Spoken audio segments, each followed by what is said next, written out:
जे विराट कटक हाण गोल हेब अस्त्र रही अच्छी तो ही से विराट कटक कथा आम आगुरी कहीचे विराट कटक गोटे चौद्वार अस्त्र शस्त्र रही पांडव माने अज्ञातवास समय जिते विराट नगर अज्ञातवास करते गोटे वर्ष से अस्त्र शस्त्र को ये रखी समी वृक्षे नहीं समी वृक्षे अस्त्र शस्त्र सब रखी तेणु अच्युतानंद देखो मालिकार से कथा लिखिले कहले से विराट कटक बा विराट गादी निकट में अस्त्र सब रही अच्छी कांगर पांडव मानकर आउ बारबाटी गादी किला पड़िया घोर रण हेब तो बारबाटी कौटा ये ज्ञानी दरगाह बजार अच्छे देखो कंसर जो थिला मालखाना दरगाह बजार कटक रही से अनुसार सब नाम रही कहले जे बारबाटी गादी किला पड़िया अच्छी घोर युद्ध हेब तो घोर रण हेब तो केतेबेले हेब महापुरुष मालिकार नाम है भविष्यत परार्थ कौन कहले बारबाटी किला ये पूर्वर कहार थिला द्वापर जुगर ये कहार थिला किए थिले कहीं कहुई बारबाटी किला किलार तात्पर्य कौन कहले बारबाटी किला जाको कही कंस राजार से गादी अटई कंस राजार से गादी अटई कंस राजार से गादी अटई ज्ञानीगुणी मंडली मालिकार नाम है भविष्यत परार्थ रे अच्युतानंद लिखिले आमे कहूनु एक कथा आमे कहूनु मालिकार लिखा अछि ये बारबाटी किला कार थिला आगुरु ना बार किला कहीं ना ना बारबाटी किला जहाँ को कही कंस राजार से गादी अटई द्वापर जुगरे ये कंस राजार गादी थिला बोली अच्युतानंद मालिकार लिखिले मालिकार नाम भविष्यत परार्थ आउ पंचुकटक उतरे रहिला तेणु मथुरा कटक होइला आउ तेणु मथुरा कटक होइला तेणु मथुरा कटक होइला पंचु कटक उत्तर रहिला पांचटा कटक कथा आम कहीचे पुरस्तम कटक अमरावती कटक नहीं विराट कटक से भाया अभियुक्त वाराणसी कटक आउ बिरजा कटक ये सब पंच कटक मालिकार लिखा अछि तेणु महापुरुष कहले जे पंचु कटक जेन उत्तर रहिला तेणु मथुरा कटक होइला कहते मथुरा कटक कंस राजार गादी थिला बोली कौटा ना बारबाटी किला आज जोटा बारबाटी किला पड़िया देखिए एटा कंस राजार गादी थिला बोली अच्युतानंद मालिकार लिखिले कहले बारबाटी गादी ईशान्य कोणे एक मणि अच्छी से स्थान रे एक मणि अच्छी से स्थान रे देख मणि अच्छी से स्थान रे अच्युतानंद महापुरुष कहले नाम रे से बारबाटी गादी ईशान्य कोण रे गोटे मणिटी मध्य आज पर्यंत रही बुझिले से द्वापर जुगरु से मणिटी सेटार अच्छी कहार से मणि ना कंस राजार जे मुकुट अच्छी से मुकुट रे मणि लागिछि आउ से मुकुट रे मणि लागिछि से मुकुट रे मणि लागिछि कंस राजार जे मुकुट अच्छी से मुकुट रे मणि लागिछि से कंस राजार मुकुट बारबाटी किलार ईशान्य कोण रे किला पड़ियार से अच्छी बोली मालिकार अच्युत लिखिले से कहार से मणि कहार ना कंस राजार मुकुट से मणि लगी से मणिटी अच्छी बुझिले ज्ञानी अच्युतानंद महापुरुष आहरी मालिकार लिखिं मालिकार नाम जाइफल मालिका कौन कहले गरुड़ पृष्ठ रे बसी बिलात को जीवे ब्रह्म राशि जे आणवे श्वेत तुलसी सुजने जे आणवे श्वेत तुलसी सुजने जे बोली महापुरुष अच्युतानंद जी की जय। জ্ঞানী গুণী মণ্ডলী আমি আলোচনা করুলে আজির বিষয় কণ না মালিকা বর্ণিত সে স্থান কটকর বারবাটি কিল্লা মহাপুরুষ কহিলে সেই বিষয়ে আমি আজ আলোচনা করুছে মহাপুরুষ কৌন সে মণি সেটি গোটে অছি এইভাবে আহরি মণি অলগা জায়গার অছি কেউ মণি মহাপুরুষ লেখিলে ময়ূর যে সিংহাসন কৌস্তುಭಮণি করে ধরিণ যে কহু আনিবে সে নারায়ণ সুজনে যে কহু আনিবে সে নারায়ণ সুজনে যে কৌস্তুভমণি যার আধুনিক নামকরণ ହେଉଛି କୋହିନୂର ହୀରା ବର୍ତ୍ତମାନ ଲଣ୍ଡନରେ ଅଛି ଲଣ୍ଡନ ମ୍ୟୁଜିୟମରେ ରାଣୀ ଭିକ୍ଟୋରିଆଙ୍କ ମୁକୁଟ ଲାଗିଛି ବୁଝିଲେ ଏ କଥା ସେଠି ମଧ୍ୟ ମଣି ଅଛି କିନ୍ତୁ ଏଇ ଯେଉଁ ମଣିଟି ରହିଛି ଏ ମଣିଟି ହେଉଛି କଂସ ରାଜାର ମୁକୁଟରେ ଥିବା ମଣି ଯେଉଁଠି ବାରବାଟୀ କିଲ୍ଲା ପଡ଼ିଆର ଐଶାନ୍ୟ କୋଣରେ ରହିଛି ବୋଲି କଳିଯୁଗ ଶେଷରେ ଯେତେବେଳେ କୁମ୍ଭୀପାଟୁଆମାନଙ୍କ ଉପରେ ବିପଦ ପଡ଼ିବ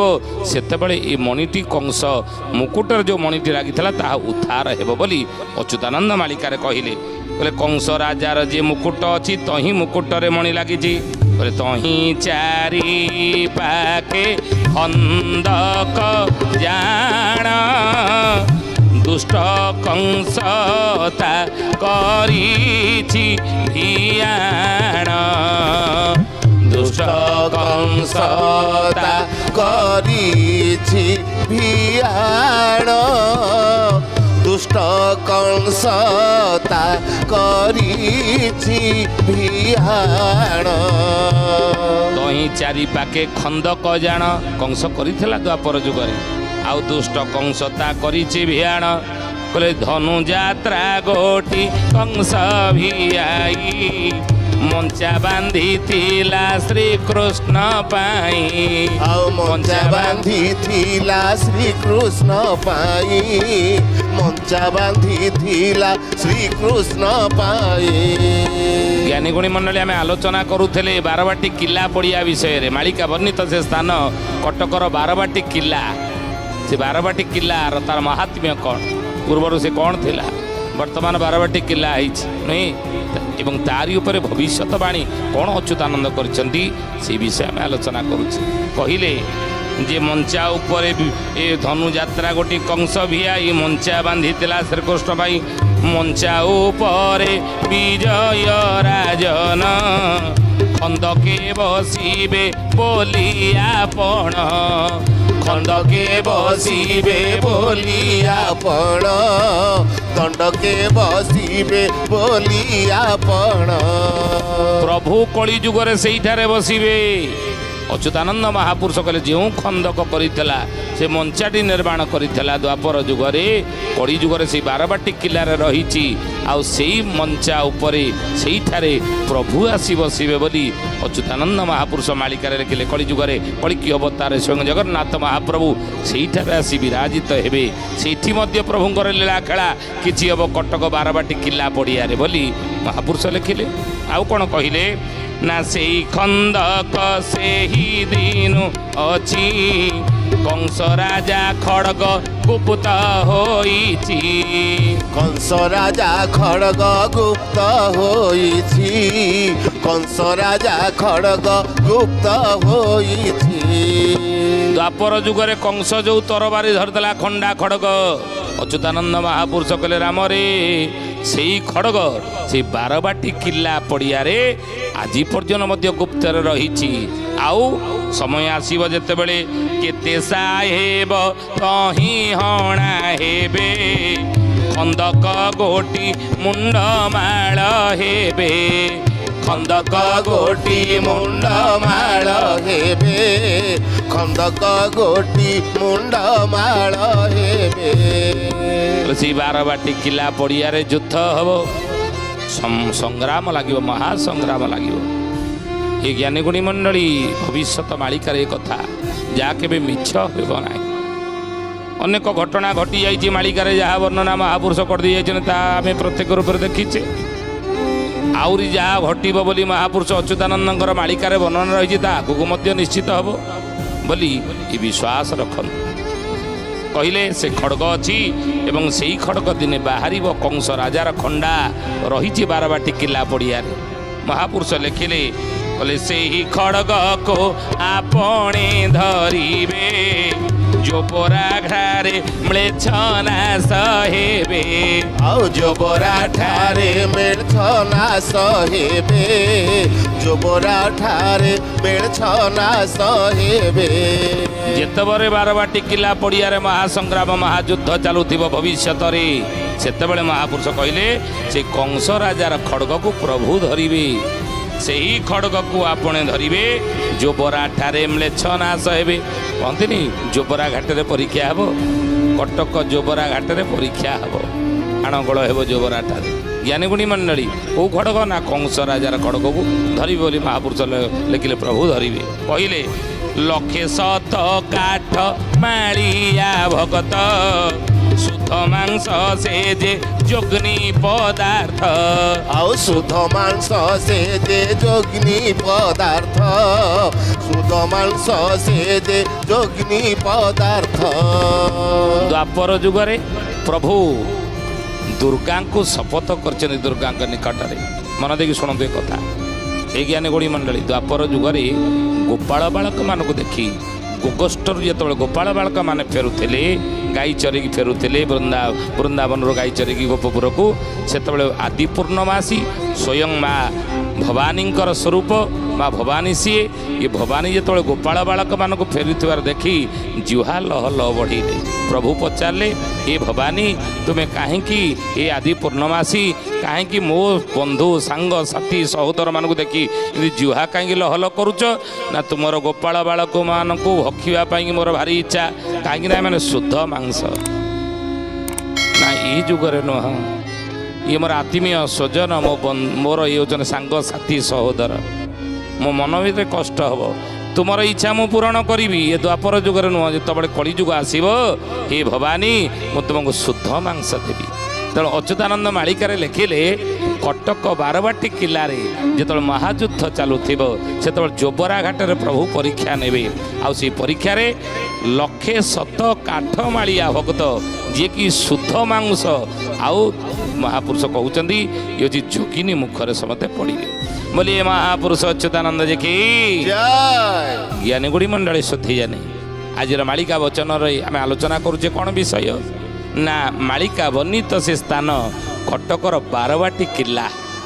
କାହିଁକି ନା ବାରବାଟୀ କିଲ୍ଲା ହେଇଛି? ବାରବାଟୀ କିଲ୍ଲା ନାମକରଣର ଆର ଉଦ୍ଦେଶ୍ୟ କ'ଣ ଏବଂ ଏଠି କି କି ଲୀଳା ମାନେ ଆଗକୁ ହେବ, କି କି ଘଟଣା ଗୁଡ଼ିକ ଏଠି ଘଟିବ? ମହାପୁରୁଷ ଲେଖିଲେ କହିଲେ କୁମ୍ଭୀ ପାଟୁଆ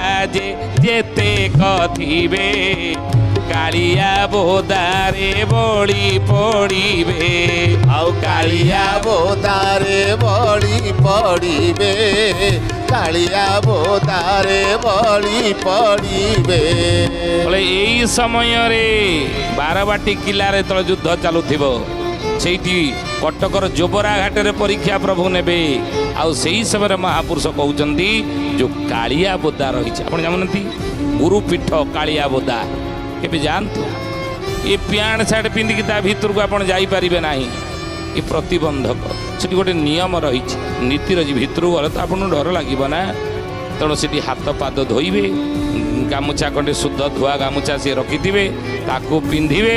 ପିନ୍ଧିକି ଯାଇକି କାଳିଆ ବୋଦାକୁ ଯିବେ। କାଳିଆ ବୋଦାରେ ମ୍ଲେଚ୍ଛ ସଂହାର ବା ଅନେକ ହେବ ବୋଲି ମାଳିକାରେ ବର୍ଣ୍ଣିତ ରହିଛି। ଇଏ ମାଳିକା ବର୍ଣ୍ଣିତ ପୀଠ କାଳିଆ ବୋଦା। ତେଣୁ ମହାପୁରୁଷ କହିଲେ ସେଇଠାରେ କୁମ୍ଭୀ ପାଟୁଆ ଯେତେକ ଥିବେ, ଏ ସଂସାରରେ ଯେତେକ କୁମ୍ଭୀ ପାଟୁଆ ଥିବେ ସେ କାଳିଆ ବୋଦାରେ ବଳି ପାଇବେ, ତାଙ୍କ ଉପରେ ବିପଦ ପଡ଼ିବ। ଆଉ ସେ କୁମ୍ଭୀ ପାଟୁଆ କିଏ? ମହାପୁରୁଷ ଲେଖିଲେ କହିଲେ ଭୋଗକୁ ନିନ୍ଦିବେ ଯେତେ କଜନ ଭଗତିଆ ହୋଇ ଢାଉ ବସନ। ଆଉ ଭଗତିଆ ହୋଇ ଢାଉ ବସନ, ଭଗତିଆ ହୋଇ ଢାଉ ବସନ। ଭୋଗକୁ ନିନ୍ଦିବେ ଯେତେକ ଜନ। ହେ ଜ୍ଞାନୀ ଗୁଣୀ ମଣ୍ଡଳୀ, ଯେଉଁମାନେ ପିତାମାତାଙ୍କ ଉଦ୍ଦେଶ୍ୟରେ ଶ୍ରାଦ୍ଧ ଦିଅନ୍ତି ନାହିଁ, ମନେ ରଖନ୍ତି କଥା, ପ୍ରତିବର୍ଷ ଶ୍ରାଦ୍ଧ ଶ୍ରଦ୍ଧାର ଶ୍ରାଦ୍ଧ ଆମେ କହିଛୁ ଅତୀତରେ। ଇଏ ପୃଥିବୀ ଲୋକରେ ମର୍ତ୍ତ୍ୟ ଲୋକରେ 365 ଦିନ ଯାହା, ତା ପିତୃଲୋକରେ ଗୋଟିଏ दिन सहित समान। ये 365 दिन हेल्ले तांकर सेठी गोटे दिन हुए तेणु वर्ष को थरे आम ये श्राद्ध देले सी प्रतिदिन पाते नहीं आमर तांक प्रति श्रद्धा जदि थी तांक प्रति सम्मान जदि थी तांक प्रति भल पाइबा जदि थी आम श्राद्ध दियंत कि आज विज्ञान भी छद्वाही दे पितृ मातृ श्राद्ध बुड़ब संसारो मला प्राणी कहीं खाए कली जुगर विज्ञान भी छद्वाही दे लोक कहते पुओ माने मला गला ता उद्देश्य कहीं श्राद्ध प्रिंट आम दबा नहीं महापुरुष सावधान करछंती ना से पितृमातृ श्राद्ध जी दियंते नहीं जी निंदा करती आओ जी प्रसाद को निंदा करती गुरु गुरुजन मान को सम्मान दियंते नहीं एमाने होचन कौन ना कुंभी पाटुआ जे जेतेक जन कुंभी पाटुआ कले भला बेल को से ओला होइबे भवानी खपरे बड़ी पड़ीबे भवानी खपरे बड़ी पड़ीबे भला बेल को से ओला होइबे ये समय से ओला है भवानी खपर से बड़ी पड़े बोली अच्युतानंद महापुरुष लिखिले तेणु कौटी कालिया बोतारे कुंभी पाटुआ नाश जिते बारवाटी किलारे युद्ध चली ए ज्ञानी गुणी मंडली कहले कहले कटक चंडी जहा को बोलती कंस स्थापिथिला ग्राम देवती कंस स्थापिथिला ग्राम देवती कंस स्थापिथिला ग्राम देवती जहाँ को कटक चंडी बोली आम कहूचे माँ कटक चंडी कटक अधिष्ठात्र देवी इष्ट देवी की माँ कटक चंडी ये कटक चंडी ये किए ना द्वापर जुगरे कंस जो देवी की स्थापना करितला ग्राम देवती भाव कली जुगरे से होचनी कटक चंडी बोली अच्युतानंद महापुरुष मालिकार लिखिले फिरिंगी साहेब जहूँ आसिला गोबध करी अशुद्ध करिला गोबध करी अशुद्ध करिला गोबध करी अशुद्ध करिला ये ज्ञानी गुणी मंडल फिरिंगी साहेब आसिला अर्थात इंग्रेज माने जेतबेले हमको शासन करुଥିଲେ से समय कथा अनेक दिन पराधीन आम होते तेणु से इंग्रेज मान समय महापुरुष अच्युत को गोबद्ध करी अशुद्ध जिते कला कहले से दिनु चंडी महाराग कले अचानक ब्रह्मवाणी होइले अचानक ब्रह्मवाणी होइले अचानक ब्रह्मवाणी होइले कहले सही दिन ठारू से कटक चंडी ये अपेक्षा करी रही कौन पे ना महापुरुष लिखिं कटक चंडी जे रही कटक सहर खाइब ध्वंसी नहीं आती बेले अचानक ब्रह्मवाड़ी होइले जो फिरिंगी शासन थिला कहती तो पर ब्रह्मवाड़ी पड़ू रे ब्रह्मवाड़ी तो पर पड़ू ता कौन लिखिले महापुरुष जे सही दिन हेला बाड़ी बेमारी द्वापरे कोकुआ भय विस्तारी द्वापरे कोकुआ भय विस्तारी द्वापरे कोकुआ भय विस्तारी बोले बाबू रे